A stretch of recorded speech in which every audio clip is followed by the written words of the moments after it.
Je ne sais pas si vous avez remarqué, mais ceux qui étaient sur l'estrade avant moi, je remercie le Seigneur pour la relève. Puis,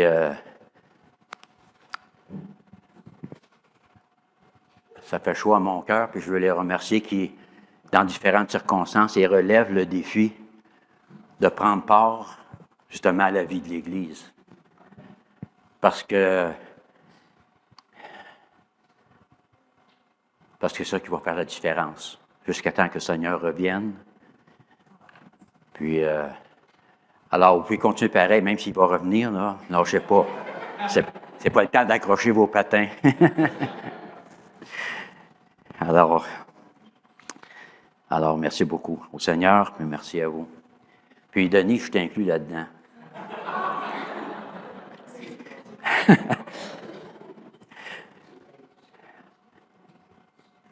Est-ce que dans les chants qu'on a chantés, excepté le dernier, il y avait des mots qui revenaient? Est-ce que vous pouvez m'en mentionner quelques-uns? Le plus beau des mots, Jésus. Jésus. Attaché à la croix. Ressuscité. Ressuscité. Ben, c'est pas la Pâque? Alors, j'ai pas changé la date, là. Ben, je pensais à ça, j'ai dit, peut-être que ça serait bon de changer la date, parce qu'il fait tellement froid, en disant que c'est la Pâque, ça va réchauffer. Tu sais? Puis j'espère que les chants, puis le temps de prière a permis justement de réchauffer votre cœur, de vous préparer, d'être disposé à l'écoute de ce que c'est que Dieu a à nous dire dans sa parole. Prions. Père éternel, on veut te remercier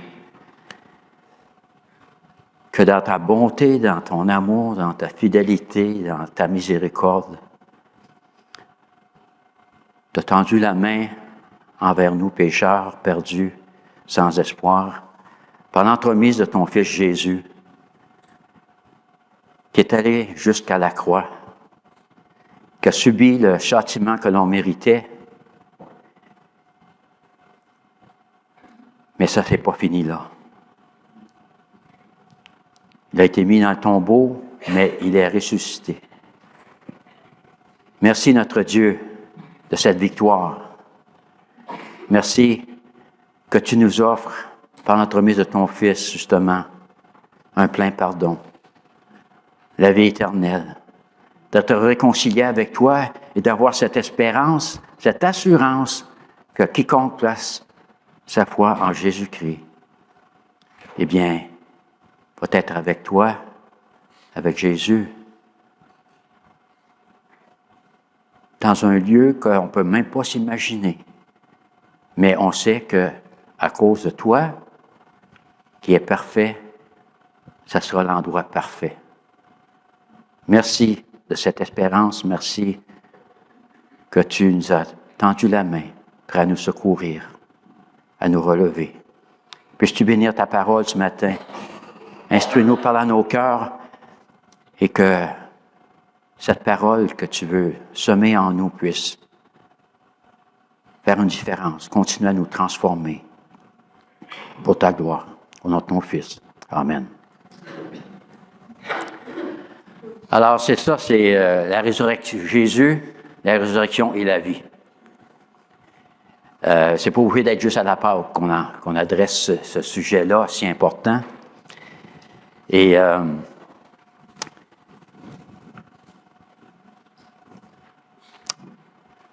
pendant que je me préparais, j'ai tombé sur deux sujets, deux articles que je vais essayer de vous résumer. Puis, essayer de capter qu'est-ce que c'est le contenu de cela, puis d'essayer de voir qu'est-ce que c'est que ces deux récits ou résumés qui sont à des pôles opposés, qu'est-ce qu'ils ont en commun. Alors, premièrement, oui, c'est ça. Oui, ça s'en vient. Ah, voilà. OK. C'est un milliardaire de 48 ans qui dépense 2 millions de dollars par année dans un programme d'anti-vieillissement. Son objectif déclaré est de ne pas mourir et d'amener son corps à un état où ses organes fonctionnent comme ceux d'un jeune de 18 ans. Alors, bien, lui, il a de l'argent pour le faire. En tout cas, ça, c'est son choix. Je pense que moi, dans mon cas, il va falloir que je vieillisse ou continuer de vieillir. Ensuite, au Brésil, dans une région éloignée dans la jungle, vivait un groupe d'Autochtones. Puis parmi eux, des gens mouraient à chaque jour d'une maladie contagieuse. Ils avaient besoin de soins médicaux, mais la chose est, c'est que l'hôpital où ils auraient pu avoir ces soins-là était de l'autre côté de la rivière, d'où ce que c'est qu'eux, ils étaient. Mais les gens refusaient de traverser la rivière. Parce qu'eux, ils croyaient que la rivière était habitée par des mauvais esprits. Puis rentrer dans la rivière, ça voulait dire une mort certaine. Alors, personne de parmi eux osait traverser cette rivière. Il y avait un missionnaire qui œuvrait parmi eux. Puis il leur déclara, il dit, moi, je l'ai traversé la rivière, puis j'ai pas subi de quoi que ce soit de problème. Je l'ai traversé sans encombre. Mais ça, pour eux autres, ça n'a rien changé, là, tu sais. Alors, il les a conduits sur le bord de la rivière, puis il s'est mis les mains dans l'eau. Ça ne les a pas convaincus non plus. Alors, il est rentré dans la rivière, il est allé jusqu'à sa taille, puis il a commencé à éclabousser de l'eau sur son visage. Non, tu ne nous auras pas. On n'a pas l'intention de... OK.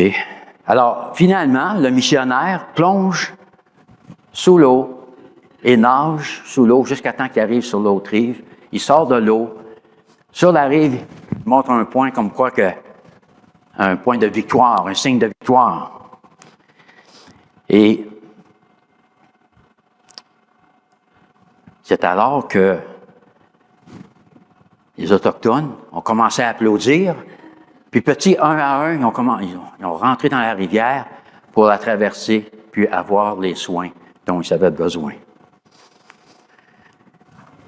Maintenant, je vous pose la question que je vous ai posée au début. Qu'est-ce qu'il y a de commun entre ces deux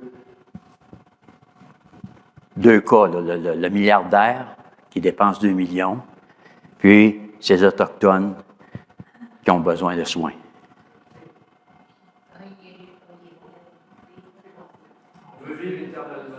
On veut vivre éternellement. Il y a cet aspect-là, mais la réalité, ou en tout cas ce qu'on voit, c'est que c'est la crainte de la mort, si on le regarde du côté négatif. Vous Puis, le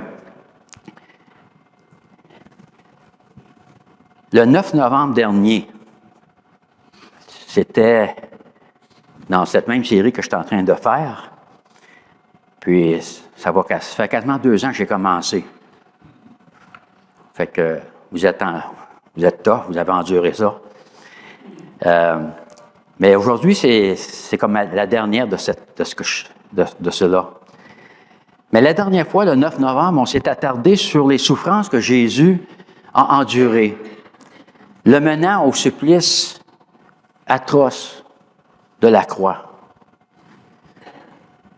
pour offrir aux pécheurs le seul moyen d'être réconciliés avec Dieu. Puis, dans un sens, c'est comme si le 9 novembre, on l'avait laissé dans le tombeau. Selon la Bible, il est ressuscité 3 jours plus tard. OK? Nous autres, on est quasiment 3 mois plus tard. T'sais? Alors, il ne faut pas se fier à ma chronologie à moi. T'sais? Mais en tout cas, une petite révision. On a vu qu'en échange de la joie qui lui était réservée, Jésus a enduré la croix. Ensuite, Jésus a accepté d'être abandonné et Jésus a achevé son œuvre. Parmi les dernières paroles de Jésus sur la croix, il a crié, quelqu'un, ça n'est une, mais celle que Tétélestai, tout est accompli. OK?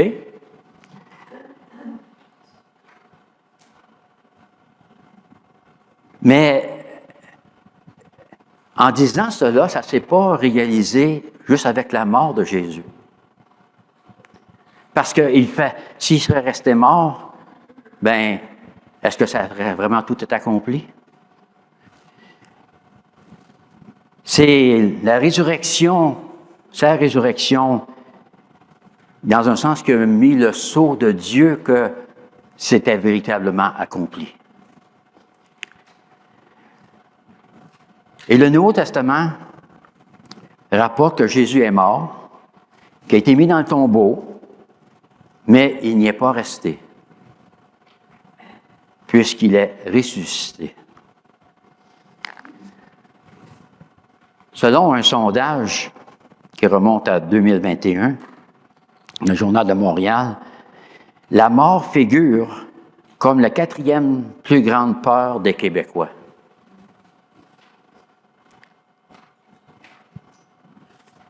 Mais c'est normal un peu, je dirais, en tant qu'être humain, d'avoir peur de la mort, de la crainte de la mort.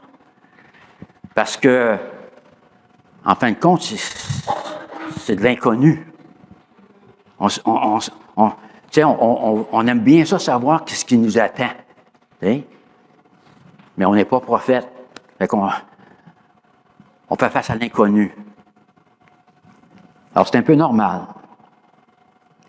Mais ce qui est intéressant, c'est que Dieu, dans sa parole, s'est donné la peine de révéler des vérités importantes pour nous amener à lui faire confiance, à le prendre au sérieux et de ne pas avoir peur de la mort.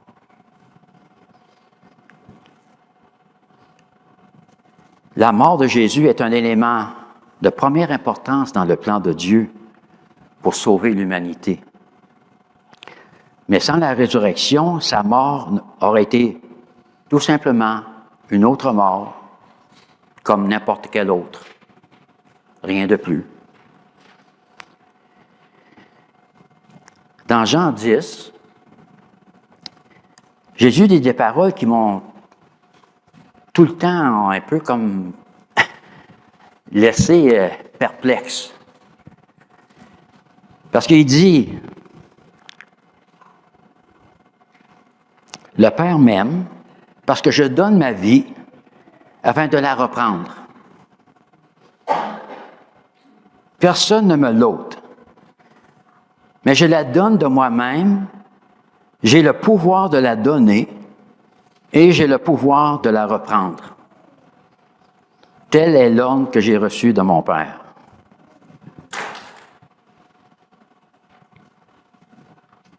C'est une chose de dire, je peux donner ma vie.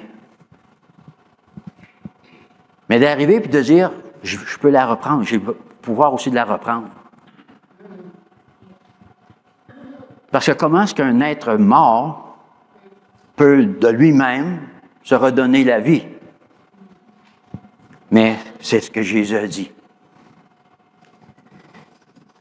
Alors, la résurrection de Jésus-Christ, c'est la plus grande victoire que le monde n'ait jamais connue.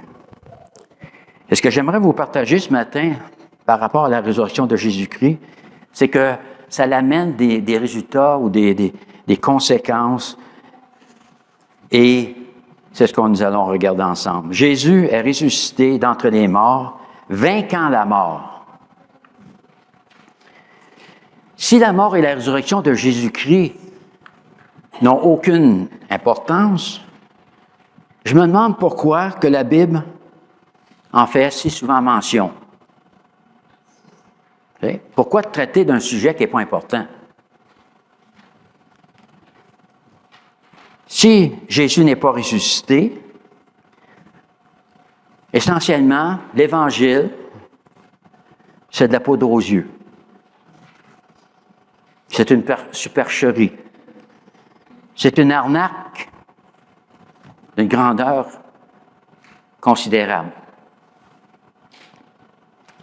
Et l'Évangile qu'on mentionne comme étant la bonne nouvelle, en fin de compte, ça n'en est pas une. C'est plutôt une mauvaise, une fausse, une affreuse, une terrible nouvelle. Puis alors, on va se retrouver à se poser la question, où donc trouver l'espoir?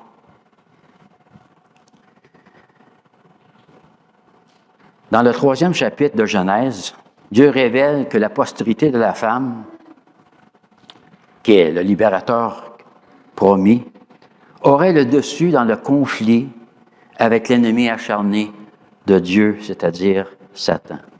Et ce verset, c'est dans 3,15, « Je mettrai inimitié entre toi et la femme, entre ta postérité et sa postérité. Celle-ci t'écrasera la tête et tu lui blesseras le talon. » Et tout à travers l'Ancien Testament, bien, il y a des indices que Dieu donne de ce conflit, mais aussi, essentiellement de la victoire, qui inclut la résurrection.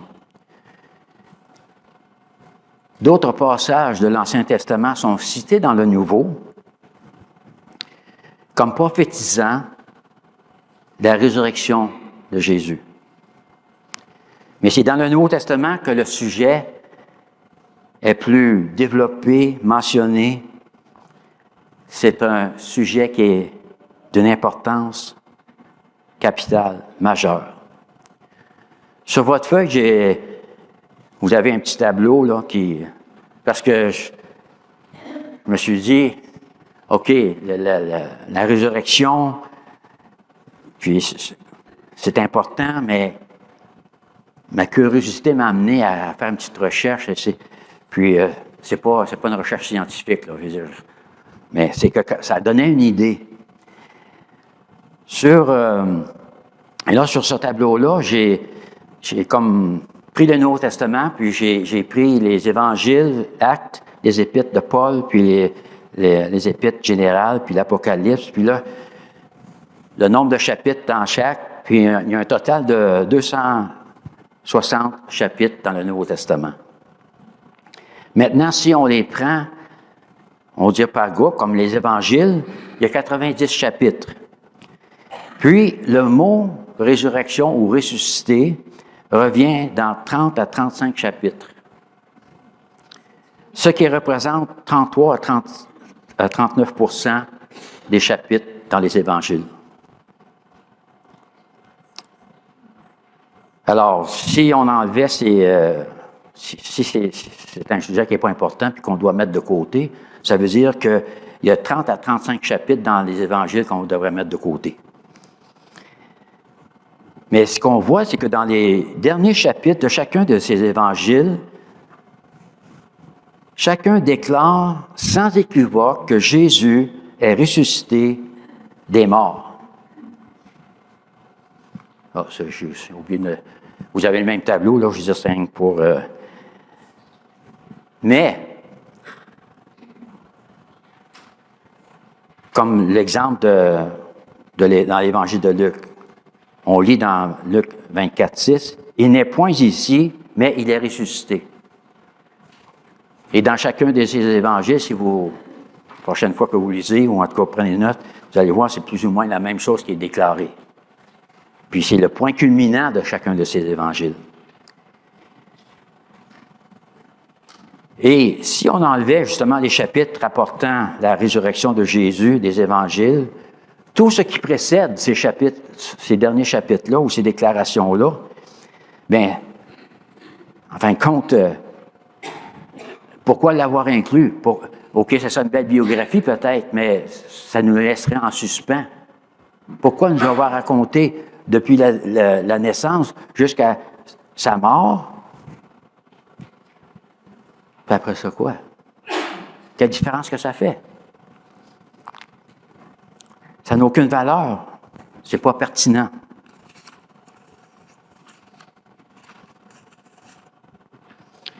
Ensuite, dans les Actes,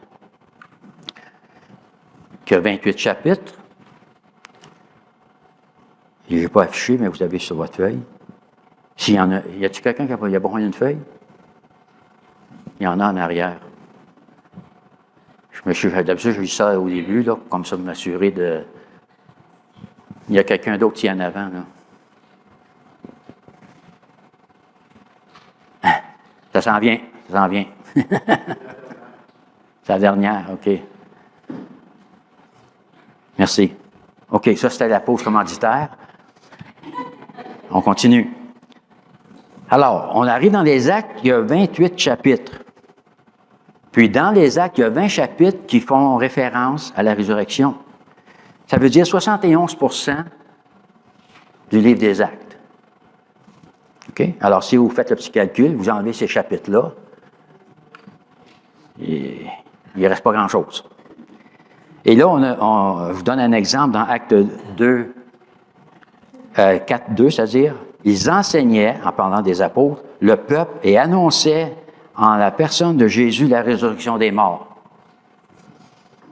La résurrection de Jésus était au cœur même du message qui était annoncé du début à la fin du livre des Actes. Ensuite, on a dans les Épîtres de Paul, il y a 87 chapitres, dont 25 à 30 environ font référence à la résurrection. Alors, ça veut dire 29 à 34% des Épîtres de Paul. Et quel est le chapitre dans les Épîtres de Paul qui adresse justement le sujet de la résurrection? Là, je fais un quiz. 1 Corinthiens 15. Tu as pu donner une chance aux autres, là. Je dis, moi, je voulais ça. Ouais. T'as attendu, hein? 2 secondes. C'est correct, c'est bon. C'est ça, 1 Corinthiens 15. Puis c'est un long chapitre. Puis Paul adresse le sujet parce que dans l'Église de Corinthe, il y en a qui manquaient des bouts, là.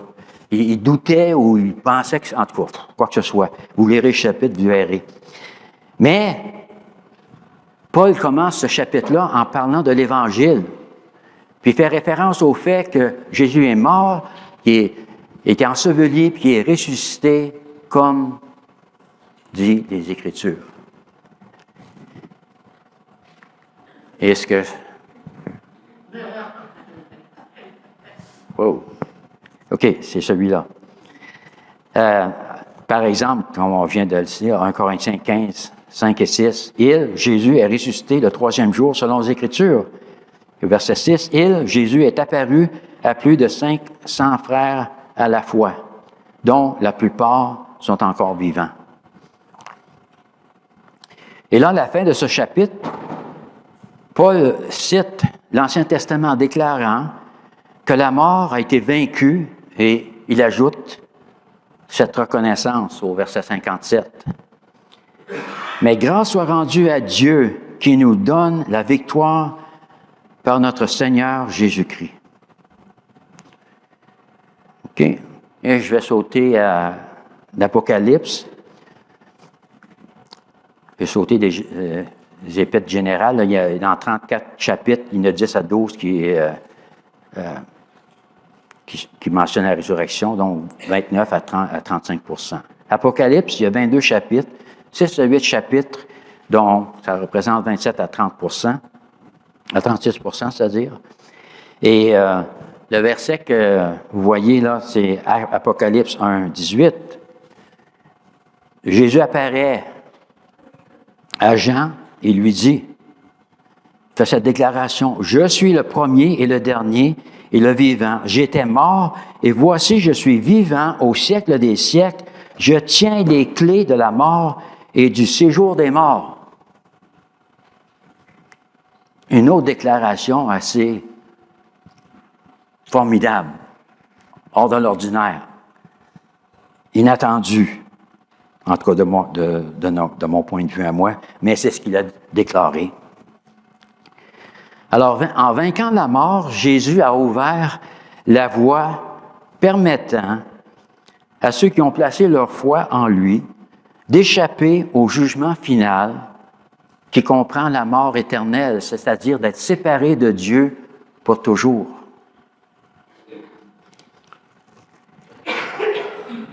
Alors, les êtres humains, les pécheurs,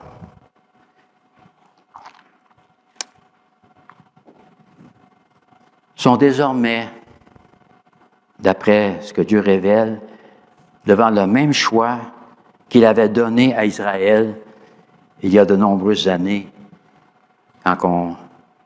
Oups, j'en ai sauté un, hein? Ouais, OK, excusez-moi, je fais marche arrière. Il y avait 2 Timothée 1,10 qui dit « Il, Jésus, a réduit la mort à l'impuissance et a mis en évidence la vie et l'immortalité. » L'immortalité, ça veut dire plus de possibilité de mourir. Okay? Puis c'est ce que Jésus, en réduisant la mort à l'impuissance, eh bien, c'est la vie et l'immortalité qui est offerte à ceux qui croient. C'est ce que Dieu avait offert à son peuple dans Deutéronome 30, 19, qui pourrait s'appliquer aussi à nous. Il dit, j'ai mis devant toi, en parlant de la nation, mais naturellement aux individus aussi, la vie et la mort, la bénédiction et la malédiction. Puis là, il enchaîne avec « choisis la vie afin de vivre ». Dieu voulait que son peuple vive. Alors, il leur offre ce choix comme il nous l'offre à nous. Lorsqu'un pécheur accepte que Christ est mort à sa place, l'emprise de la mort est définitivement brisée. Et c'est pour ça que Jésus est ressuscité d'entre les morts, vainquant la mort. Alors le croyant est assuré que la mort n'aura pas sur lui ou sur elle le dernier mot.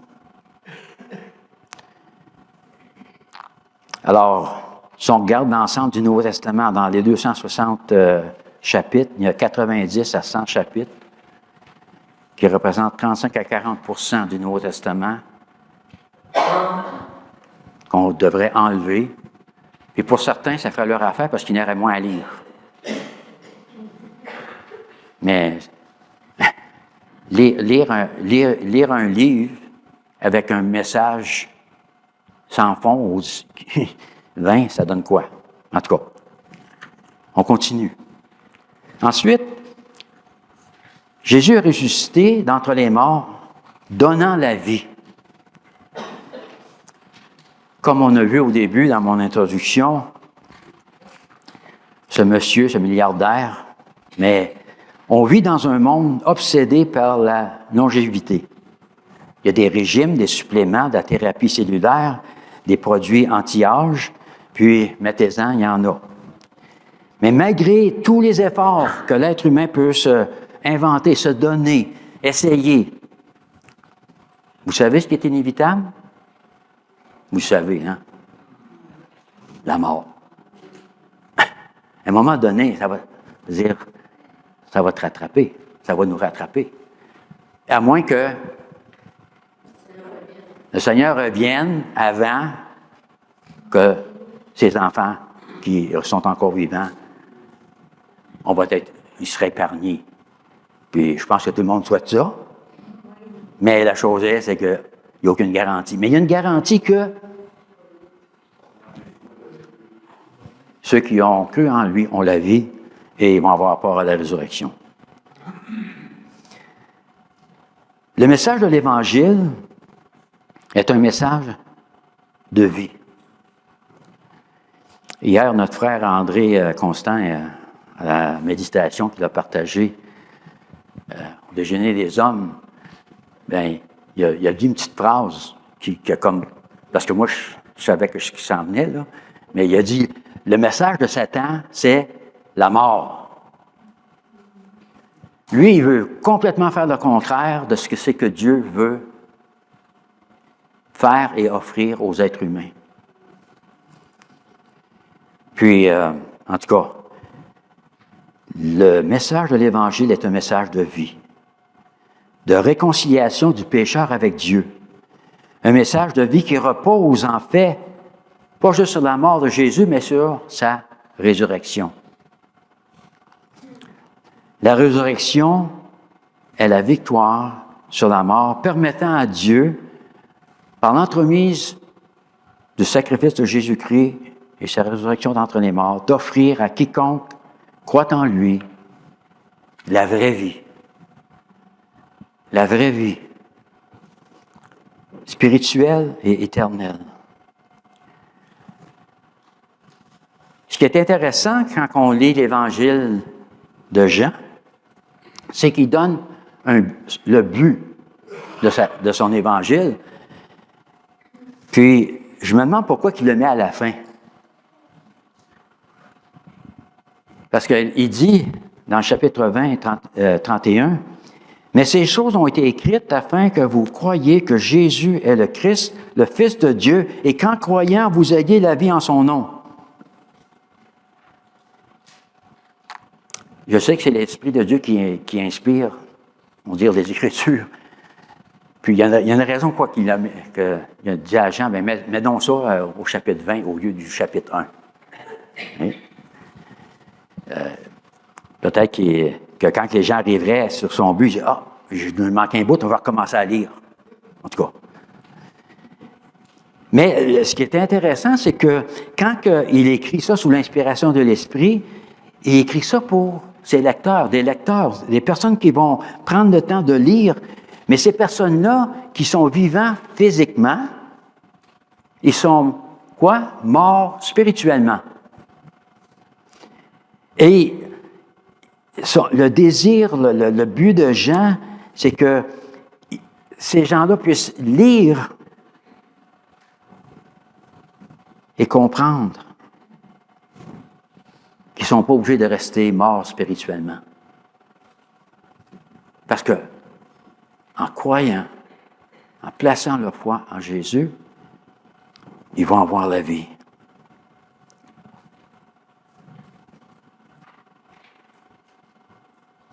Alors, il n'est pas surprenant que dans les 21 chapitres de l'Évangile de Jean, 14 chapitres font mention du mot « vie », 36 fois, ou une forme du verbe « vivre », 17 fois. Mais si Jésus n'est pas ressuscité, ce qui est rapporté dans l'Évangile de Jean, au sujet de la vie, c'est juste des belles paroles. C'est des paroles en même temps qui sont vides de sens, qui ne valent absolument rien.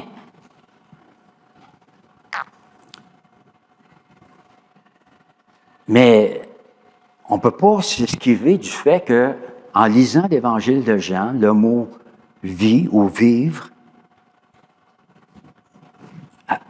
on dirait, revient à une fréquence assez significative. Il y en a plusieurs, je ne les lirai pas toutes à matin, là, mais je vous en vous donner quelques-uns. OK? Plusieurs versets identifient Jésus comme étant lui-même la vie. On a Jean 14, 6. Jésus lui dit, « Je suis le chemin, la vérité et la vie. Nul ne vient au Père que par moi. » Dans Jean 10, 10, il nous parle du but, le but de sa venue. « Je suis venu afin que les brebis aient la vie et qu'elle l'ait à moitié en abondance. » Et Jésus n'est pas venu nous donner, si on pourrait dire, les miettes d'une vie, les restants, la vie abondante. On voit aussi que dans le même chapitre, au verset 28, qui s'identifie comme étant la source de la vie. « Je leur donne la vie et elles ne périront jamais, et personne ne les ravira de ma main. » Il leur donne la vie, Puis à un moment donné, elle va finir. C'est ce que le verset dit? Non. Il dit, ils ne périront jamais.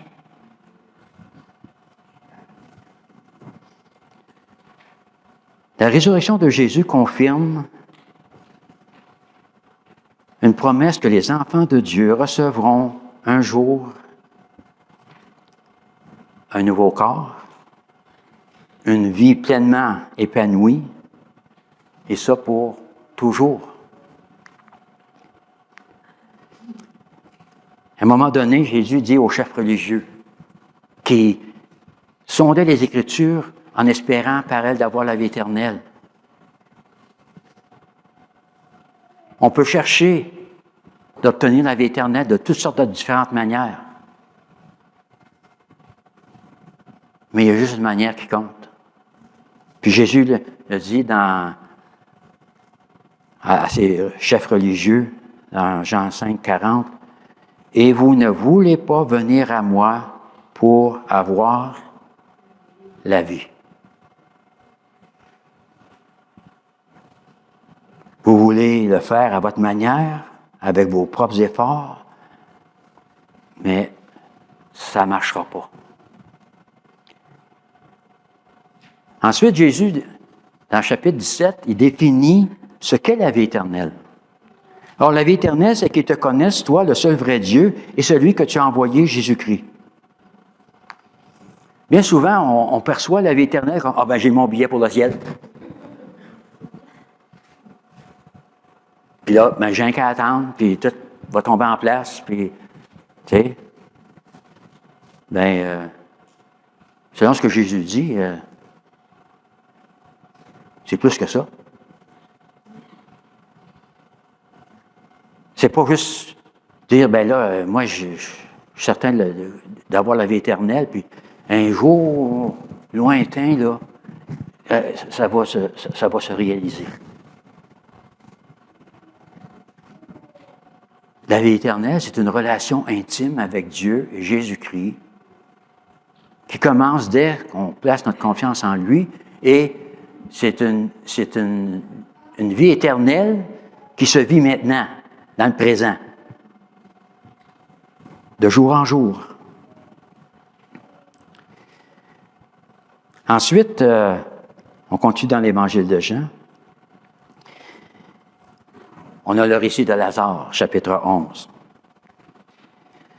Et Jésus fait une autre déclaration qui est, encore une autre de ces déclarations qui pour qui se prend lui? Hein? Dans Jean 11, 25 à 26, il dit, Jésus lui dit, puis il parle à une des sœurs de Lazare, « Je suis la résurrection et la vie. Celui qui croit en moi vivra, même s'il meurt. » Non, c'est quoi? Moi, en tout cas. « Et quiconque vit et croit en moi ne mourra jamais. » Crois-tu cela?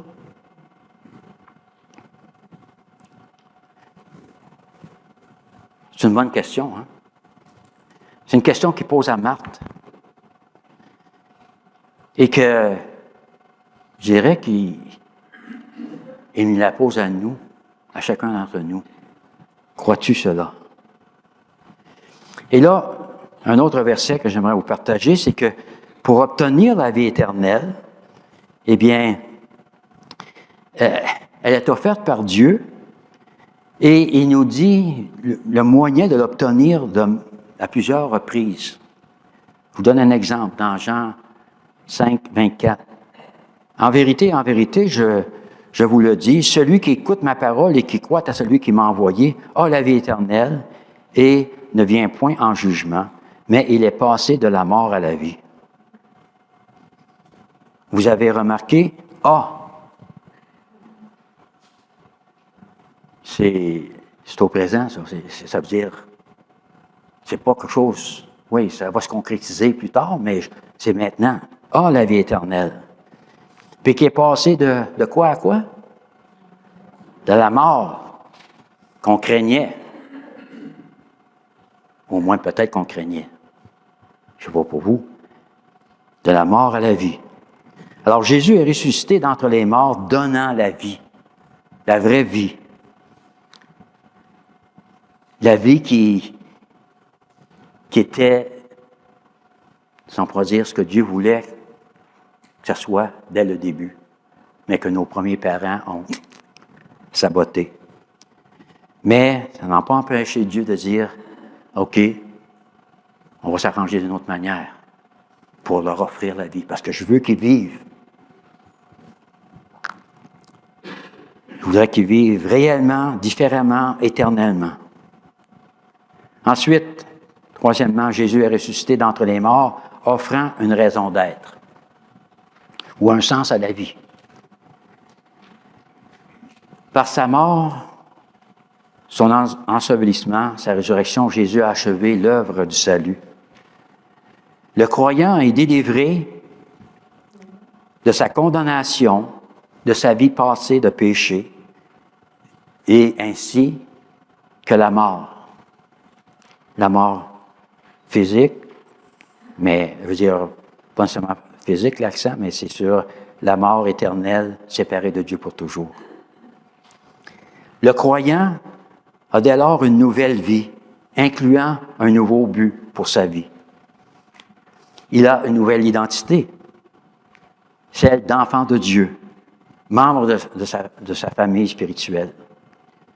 Et selon la Bible, le plan de Dieu, et ça, c'est quand même spécial, il veut faire des pécheurs, qui sont ses ennemis, ses enfants. Je me demande si on était dans cette position-là, si on serait enclin à faire ça. Hein? Nos ennemis et en faire nos enfants. C'est ce que Dieu propose. Dans Jean 1,12, il dit, mais à tous ceux qui l'ont reçu, en parlant de Jésus, à ceux qui croient en son nom, Jésus, elle, la lumière, Jésus a donné le pouvoir de devenir enfant de Dieu. Alors, ça veut dire que pour devenir quelque chose, ça veut dire qu'on ne l'était pas. Parce que si on l'était, pourquoi il se donnerait la peine qu'on le devienne? Ça serait non-sens. Alors, par la foi en Christ et son œuvre, Dieu accorde à quiconque le privilège de devenir son enfant. Son but n'était pas de faire une collection de bibelots ou de trophées qui va mettre une tablette qui va servir tout simplement à ramasser de la poussière. Dieu nous sauve, il fait de nous ses enfants afin qu'on puisse accomplir son plan. Puis ça peut varier d'une personne à l'autre. Alors, pour ceux qui ont placé leur foi en Jésus-Christ et qui avaient cette nouvelle vie, rappelez-vous que vous n'êtes pas un bibelot, vous n'êtes pas un trophée pour Dieu. Le but, comme on a vu, c'était de faire passer ceux qui croient en son Fils de la mort à la vie. Il veut avoir des êtres vivants pour commencer une œuvre de transformation dans la vie de chacun. Romains 8, 29, il dit, « Car ceux qu'il a connus d'avance, il les a aussi prédestinés à être semblables à l'image de son Fils, afin que son Fils soit le premier-né de beaucoup de frères. » Il veut nous rendre semblables à son Fils. Et dans quelques chapitres avant, au chapitre 6, verset 4, « Comme Christ est ressuscité des morts par la gloire du Père, de même, nous aussi, nous marchions en nouveauté de vie. » Il veut nous amener à marcher en nouveauté de vie. La vie nouvelle du croyant doit progressivement être différente de son ancienne vie. Les pensées, les attitudes, les motivations, les paroles, les actions de ceux qui sont en Christ commencent à changer. Ils reflèteront de plus en plus leur nouvelle identité à mesure qu'ils se soumettront à l'œuvre de Dieu en eux. Et cette nouvelle vie comporte à la fois des privilèges et des responsabilités.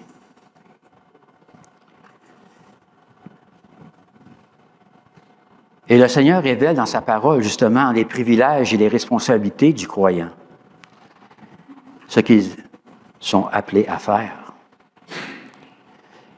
Appelés à faire non pas pour devenir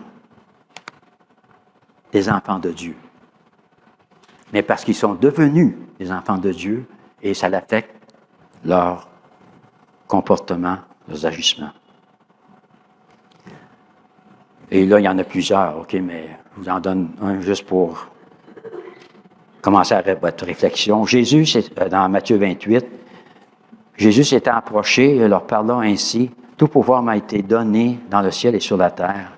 Allez, faites de toutes les nations des disciples, les baptisant au nom du Père, du Fils et du Saint-Esprit. Et enseignez-leur à observer tout ce que je vous ai prescrit. Et voici, je suis avec vous tous les jours jusqu'à la fin du monde. »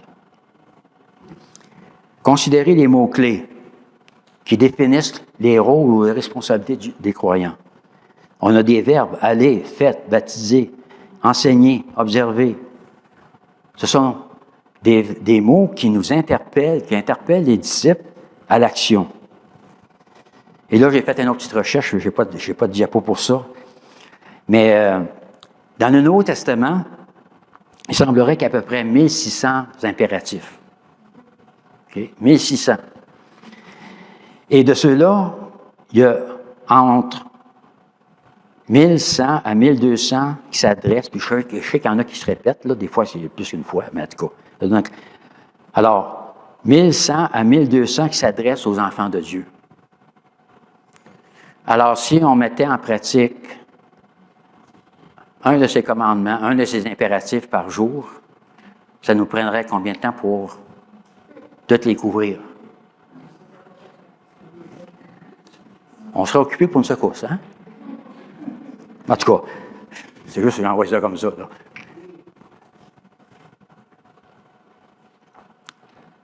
Puis aussi, dans ce verset-là, ça parle de toute nation. C'est-à-dire que personne n'est exclu, où qu'il puisse être sur la surface de la terre. Puis, il conclut avec « Je suis avec vous ». Parce que Jésus veut qu'on réalise que dans notre cheminement, il est avec nous, dans ce que nous allons entreprendre pour lui.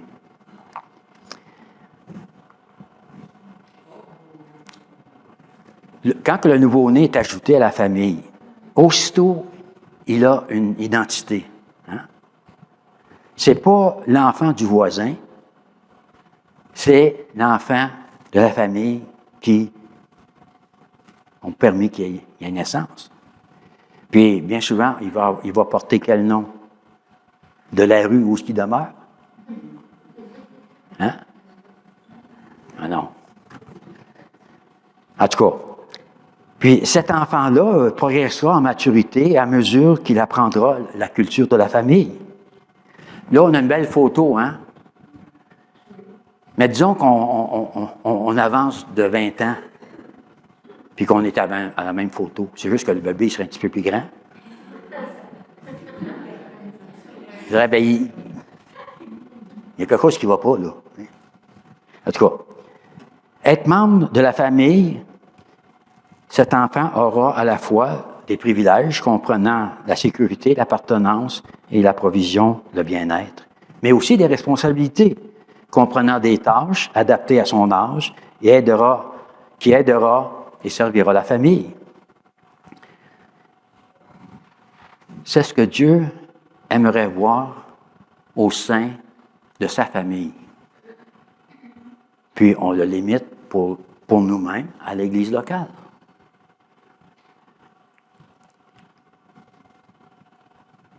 C'est certain que ce n'est pas toujours facile quand on prend le temps de regarder ce que Dieu s'attend de nous.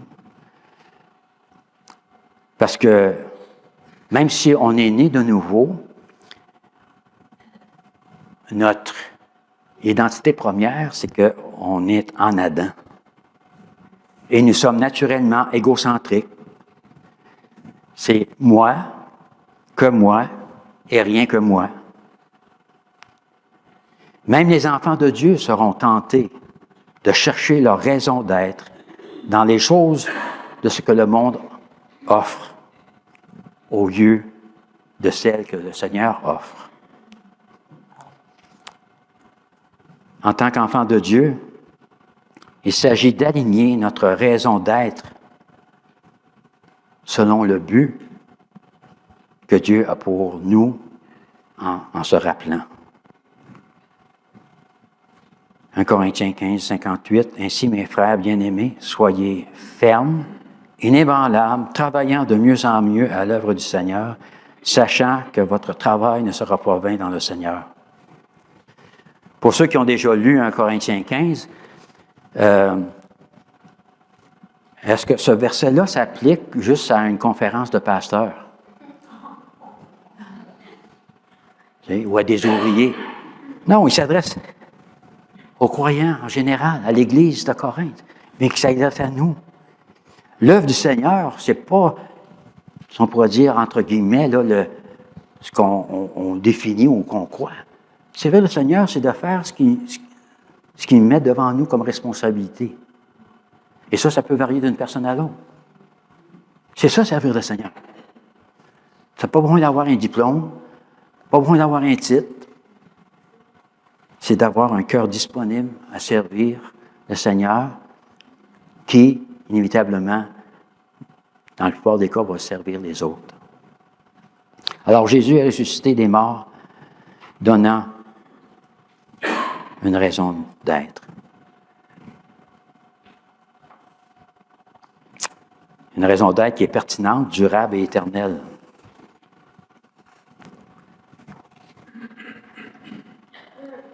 Alors, on a vu que Jésus est ressuscité d'entre les morts, conquérant la mort, donnant la vie, offrant une raison d'être.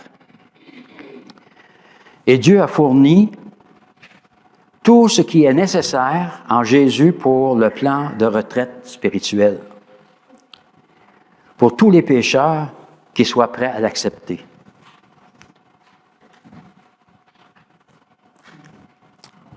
Un jour, un homme du nom de Steve, elle a visité un homme, puis qui lui a dit dès le départ, « Moi, je ne suis pas intéressé du tout aux choses spirituelles. » Mais cet homme confia qu'il venait de prendre sa retraite à 65 ans. Il avait commencé à épargner dès ses 22 ans. Il se disciplina, mettant de l'argent de côté chaque mois et en l'investissant soigneusement. Steve l'a félicité et lui demanda, « Combien de temps penses-tu vivre? » Le monsieur dit, « J'espère atteindre au moins 85 ans. » Steve lui dit, « Une fois que tu seras mort, combien de temps penses-tu rester mort? » Alors, l'homme sourit et répondit, « Je pense que ça serait pour toujours. » Alors, Steve revient.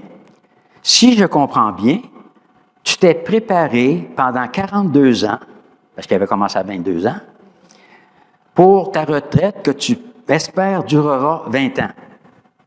Ai-je raison? » L'homme confirma que c'était exact. Alors, Steve revient à la charge, mais il l'a fait avec des gants blancs, je veux dire. « Combien de temps as-tu passé à te préparer pour l'éternité? » Après une longue pause, l'homme demanda à Steve s'il pouvait discuter de choses spirituelles.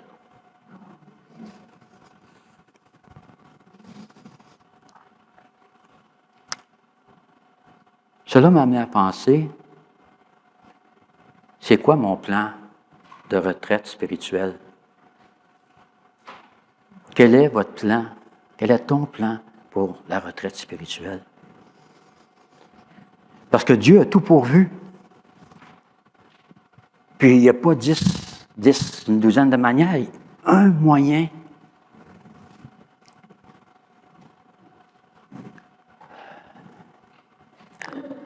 Et on voit ça à travers les Écritures, mais je partage ce texte dans Romains 10. Paul écrit, « Si tu confesses de ta bouche le Seigneur Jésus et si tu crois dans ton cœur que Dieu l'a ressuscité des morts, tu seras peut-être. Il se pourrait que tu seras sauvé. Car c'est en croyant du cœur qu'on parvient à la justice et c'est en confessant de la bouche qu'on parvient au salut selon ce que dit l'Écriture. Quiconque croit en lui ne sera point confus. » Et on continue dans le même chapitre. « Il n'y a aucune différence, en effet, entre Juifs et Grecs, puisqu'ils ont tous un même Seigneur qui est riche pour tous ceux qui l'invoquent. Car quiconque invoquera le nom du Seigneur sera sauvé. » Dieu lui-même, basé sur les conditions qu'il mène, qu'on voit dans ce texte, il donne une garantie. Il ne dit pas on verra à la fin, on décidera ça à ce moment-là. Alors, sur votre feuille, à la fin, parce que je crois que mon temps, je l'ai laissé une petite réflexion que vous pouvez prendre à considérer. Parce que là, c'est Dieu s'attend à ce qu'on se repente et qu'on croit. Les deux vont ensemble. Puis la repentance, c'est un changement de pensée qui conduit à croire ce que Dieu dit et entraîne un changement de conduite. Puis personnellement, c'est de se poser ces réflexions-là qui sont sur votre feuille. Puis en même temps, une fois qu'on aura fait ça, que vous aurez fait cela, de se rappeler de la question que Jésus posa à Marthe. Crois-tu cela? Crois-tu cela? Et ta réponse, ma réponse à ça entre vous et Seigneur. Prions. Père éternel, merci. Merci que tu as fourni le moyen par lequel on pouvait être pardonné de nos péchés, d'être réconcilié avec toi, d'ennemis que nous étions, qu'on puisse devenir tes enfants, en plaçant notre confiance en Jésus-Christ, qui a subi à notre place le châtiment que l'on méritait, qui a été enseveli, mais qui est ressuscité d'entre les morts, confirmant la victoire sur la mort, sur le péché. Et il nous offre de prendre part à cette victoire. Et que tu puisses, Seigneur notre Dieu, pour ceux qui ont placé leur foi en Jésus-Christ, à qui tu as accordé la vie éternelle, qu'on puisse réaliser qu'au quotidien, on est appelé à vivre cette vie éternelle, cette relation intime avec toi, de jour en jour, par l'entremise de ta parole, de la prière, de la fraternité dans la communauté de croyants. Puisses-tu être honoré et glorifié par l'œuvre que tu fais en nous et à travers nous, par Jésus-Christ. Amen.